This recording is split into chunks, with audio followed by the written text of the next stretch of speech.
Ok, donc on va passer désormais à la partie test du beurre du M1. C'est faux, c'est le Blue Yeti d'ailleurs, excusez-moi. Alors pour votre information, cette vidéo a été tournée en mars 2021. On est maintenant fin juillet 2021, donc ça date d'il y a quelques temps. Donc qualité n'est pas top parce que je n'avais pas le matériel que j'ai actuellement. Mais voilà, je voulais quand même vous sortir cette vidéo présentation sur le Blue Yeti. Il y aura sûrement un test de comparaison entre le Blue Yeti et le beurre du M1. Si vous voulez ce test, dites-le moi dans les commentaires. Et s'il y a des objets ou quoi que ce soit que vous voulez que je teste en vidéo, que j'explique en vidéo, où je fais des unboxings, etc. N'hésitez pas à me le dire également, n'hésitez pas à liker cette vidéo si celle-ci vous plaît. C'était Simon, moi je vous dis bon visionnage.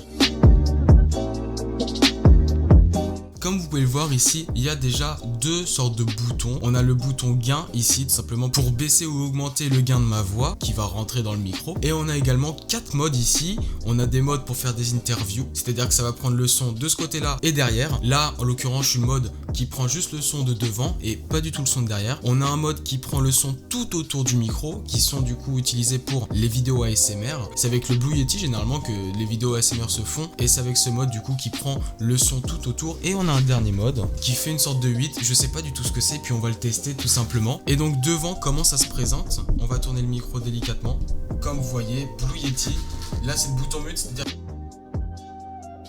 plus et là vous m'entendez a priori. Et là c'est le volume tout simplement parce que en dessous, je vais pas vous montrer, mais on a ici pour brancher le micro et ici on a une prise jack. Tout simplement, je peux brancher mon casque et quand même avoir les sons de l'ordinateur et surtout avoir les sons de moi-même qui parlent dans le micro. C'est très pratique pour ceux qui font de l'ASMR, hein. C'est pour ça que généralement ils ont ces micros là. Alors au niveau du gain, on va tester ça maintenant. Alors j'ai regardé en même temps sur Audacity si ça marche. Donc là, je sais pas où je suis, je vais continuer de parler. Est-ce que ça change pour vous? Oui, puisque là normalement vous ne m'entendez pratiquement plus. Et donc là on va le remonter. Alors on va le mettre au maximum. Il était presque au maximum déjà. Donc là on est au maximum et on va pas le mettre au maximum pour éviter la saturation. On va le relever un petit peu comme ça je pense.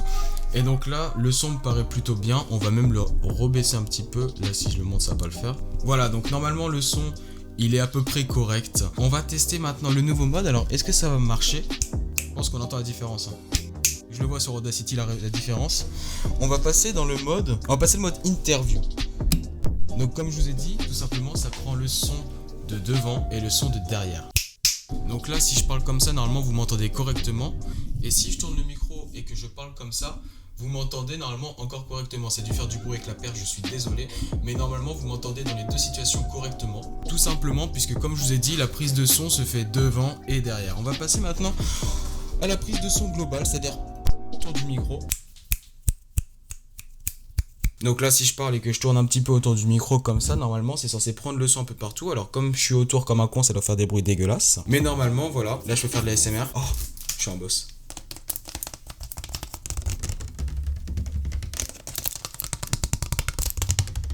Voilà, si vous voulez que j'ouvre une chaîne ASMR, franchement, n'hésitez pas à me le dire, je le fais avec plaisir. Ça, c'était pour le mode qu'on va dire ASMR. En gros, ça prend tous les sons autour. Donc, en vrai, si vous êtes dans une pièce, que vous avez un Blue Yeti pour enregistrer, qu'il y a plusieurs personnes autour de vous sur une petite table, c'est bien d'avoir ce mode-là. Je vais pas vous mentir, c'est très pratique. Et le dernier mode, je ne sais pas ce que c'est.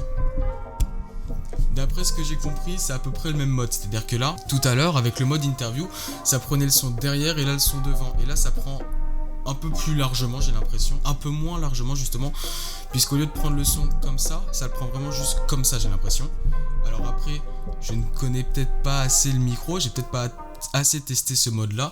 Je me rends compte que vraiment dès que je parle, je suis derrière le micro et le facecam doit être légendaire les gars. À la base il devait y avoir une seconde partie à cette vidéo qui est une partie comparaison entre le beurre du M1 et le Blue Yeti. Malheureusement à l'instant au moment du montage je me rends compte que la partie avec du coup l'audio du beurre du M1 est totalement corrompue. Donc cette partie n'existe pas, peut-être que je referai une vidéo si vous le souhaitez comme je vous l'ai dit dans l'intro. Je m'excuse du désagrément. Du coup cette vidéo se termine sur un audio, c'est claqué au sol, je suis désolé. J'espère que ça vous aura plu. Prochaine vidéo très bientôt, ciao.